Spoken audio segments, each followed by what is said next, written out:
Hello everyone. Today we are going to discuss about cyclotomic polynomials. Let us consider a complex polynomial x to the power of n minus 1 of degree n. Then we know that it can have at most n roots, and let us write x to the power of n minus 1 as product of x minus xi, where xi is nth roots of unity. Then we can write this one as product of x minus e to the power of 2 pi I k whole divided by n, where k runs from 0 to n minus 1. So that this will be a product of n linear factors. Then this set xi to the power of k, which is nothing but e to the power of 2 pi I k by n, where GCD of k and n is 1. This forms the set of all generators of the groups of nth roots of unity. For example, see, for if n equal to 2, then this becomes square root, that is x square minus 1. We knew that the square roots of unity are 1 and minus 1. So the generators of 1 and minus 1 is the generators for the group 1 minus 1 is minus 1, because minus 1 to the power of 1 is 1 and minus 1 square is 1. So both the elements of the group are generated by minus 1. Therefore, this forms the set of all generators of the group of square roots of unity. So in fact, this is called primitive nth roots of unity. So similarly, primitive square root of unity. Similarly, suppose if you are having n equal to 4, then x to the power of 4 minus 1. X to the power of 4 minus 1 will have 4 roots, and they are 1, minus 1, I, minus I. And we knew that I and minus I are generators of this cyclic group. They form the primitive nth root, primitive fourth roots of unity. So similarly, primitive nth roots of unity. And let us call the product of all those roots x minus e to the power of 2 pi I k by n, where GCD of k and n is 1, and let's call that one as phi n of x. And in fact, this is called the nth cyclotomic polynomial, and degree of this is Euler's phi number n. Euler's phi number of n. Suppose n is a prime number, then what is your phi p of x? In fact, you should note that x to the power of p minus 1 is nothing but product k from 0 to p minus 1, x minus e to the power of 2 pi I k by p, by this definition. That is your phi p of x. So that is your x to the power of p minus 1. But that is nothing but when k equal to 0, you will get x minus 1, and the remaining is phi p of x. So what is your phi p of x? If you send this one to this side, it is x to the power of p minus 1 divided by x minus 1. And if you expand this, then you are going to get x minus 1 into x to the power of p minus 1 plus x to the power of p minus 2, etc. up to x plus 1. And these two goes off. So this is your phi p of x. So what is your phi 1 of x? Your phi 1 of x is, you should note that when n equal to 1, simply you will get 2 pi I k by n, and this will be simply x minus 1. So phi 1 of x will be equal to x minus 1. And what is your phi 2 of x? Because 2 is a prime number, I can use this formula and I can put p equal to 2. So phi 2 of x equal to x to the power of 2 minus 1, that is x, plus 1. So your phi 2 of x is x plus 1. What is your phi 3 of x? Put phi 3. 3 is a prime number, so phi 3 of x equal to x to the power of 3 minus 1, which is x square, plus x to the power of 3 minus 2, which is x, plus 1. That is your phi 3 of x. What is your phi 4 of x? 4 is not a prime number.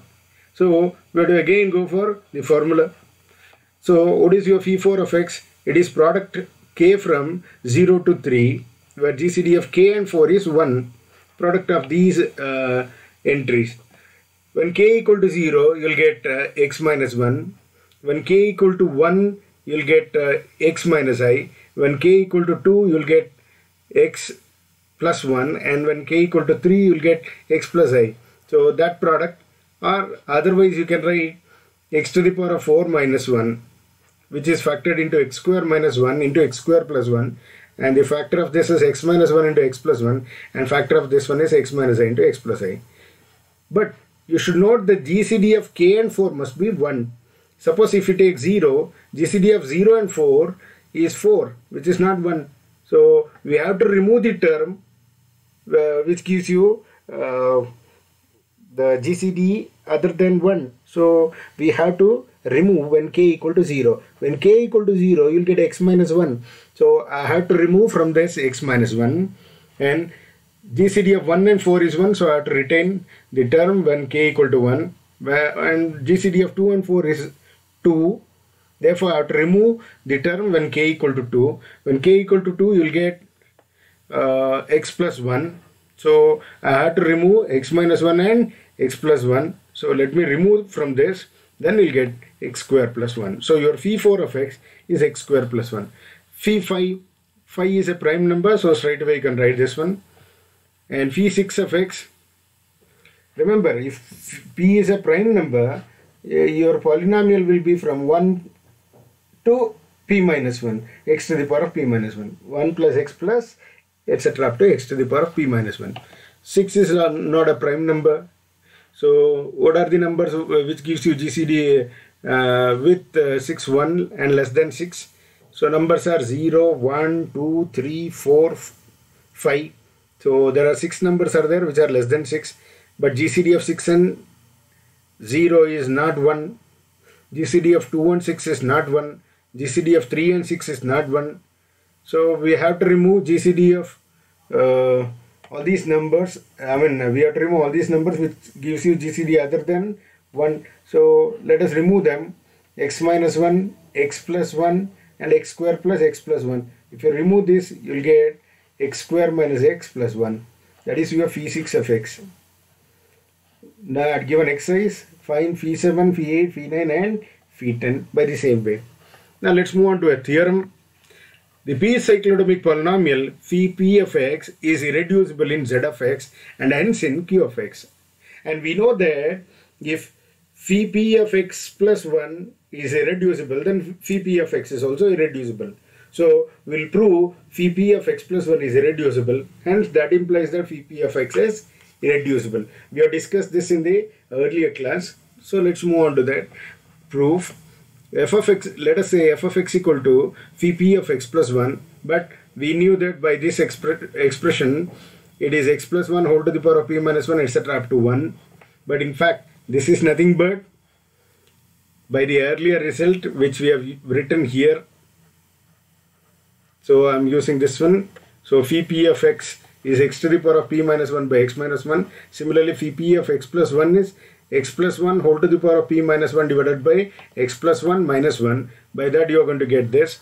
Let us take out 1 by x outside, and if we expand this by binomial theorem, this is summation I from 0 to p pci x to the power of I minus 1.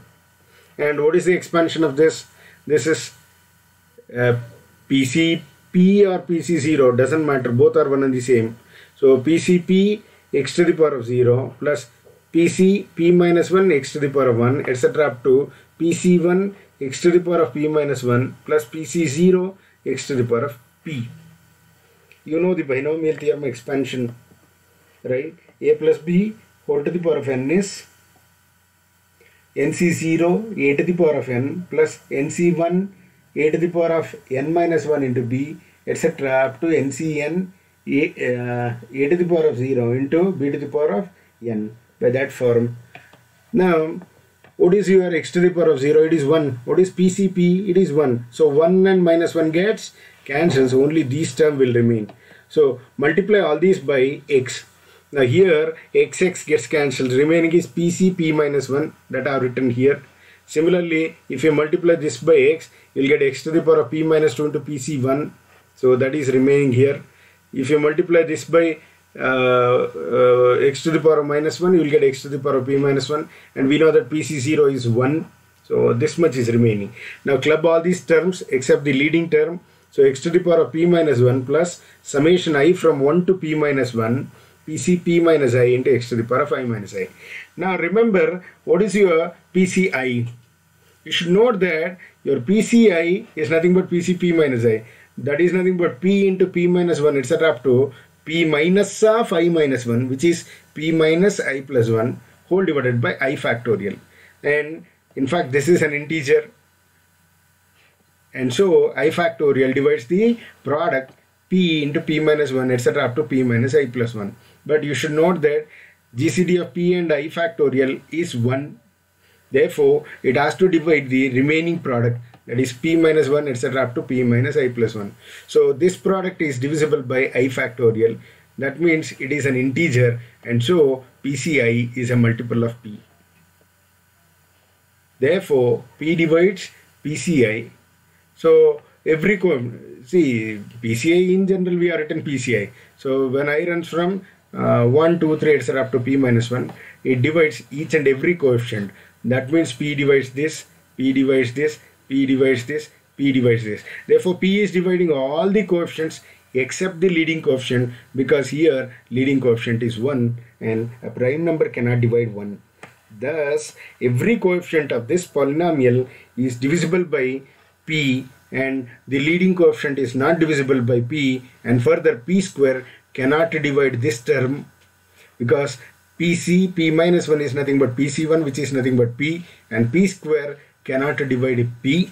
Therefore, all the conditions required for applying Eisenstein's criteria are satisfied.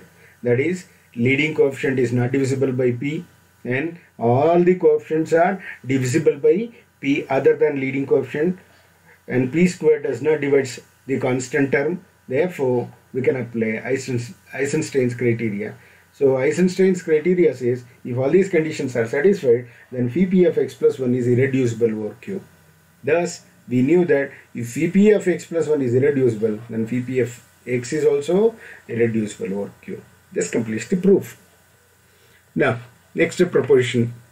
Suppose I is a proper ideal in the integral domain R and P of x is a non-constant monic polynomial. You should note that if it is a monic polynomial, the leading coefficient has to be 1 in R of x, and phi is a mapping from R of x into R by I of x induced by a canonical map eta from R to R by I, and if phi of P of x is irreducible, image of this P of x is irreducible in R by I of x, then that element, that polynomial is irreducible in R of x.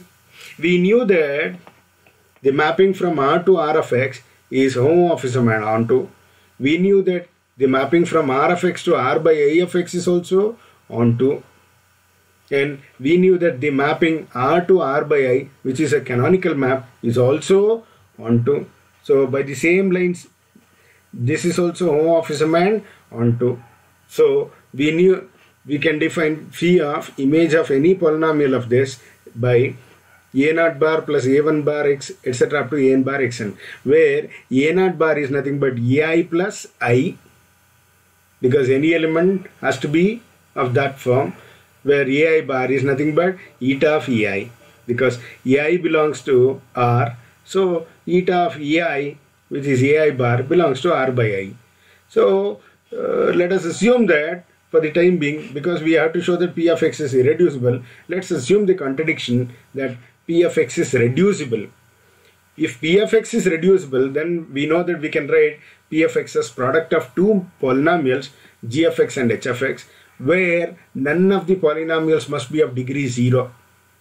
Because if they are of degree 0, these becomes constant, and if it is a constant, then we cannot say this is reducible.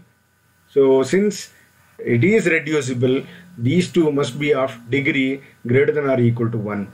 So these are non-constant polynomials, and further your P of x is monic. That means the leading coefficient has to be 1. So leading coefficient of this must be 1 means leading coefficient of these two must also be 1. When you multiply these two and equate, their product should be equal to 1. That is possible only if the leading coefficient of g of x and h of x are also 1.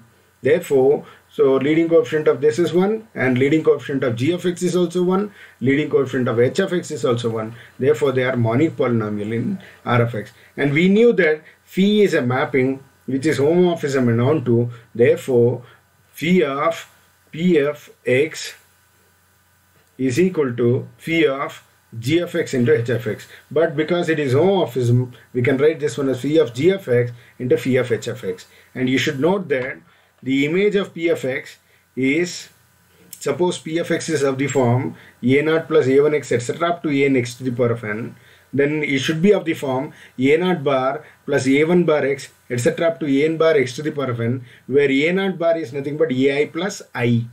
Now, because this p of x is monic, this an has to be 1. So this is 1 bar. So simply it is 1. So again, this polynomial, the image is also 1, and we have written that p of x is product of these two, and therefore these two polynomial, if you multiply, their product should also be equal to 1. That is possible only if the polynomial g of x, whose image is again a polynomial, must have a leading coefficient 1, and this is also a polynomial which is having a leading coefficient 1, that is 1 plus I. It will be of the form 1 plus I, and this is also of the form 1 plus I. Therefore again they are product of non-constant polynomials in R by I of x. So we have written phi of p of x as product of two non-constant polynomials, hence p of x is, phi p of x is reducible, which is a contradiction because they had given phi p of x is irreducible in R by I of x. Therefore our assumption is wrong. What was our assumption? P of x is reducible in R of x is wrong. Therefore p of x is irreducible in R of x. I had given 2 problems on this. You work it out. Thank you.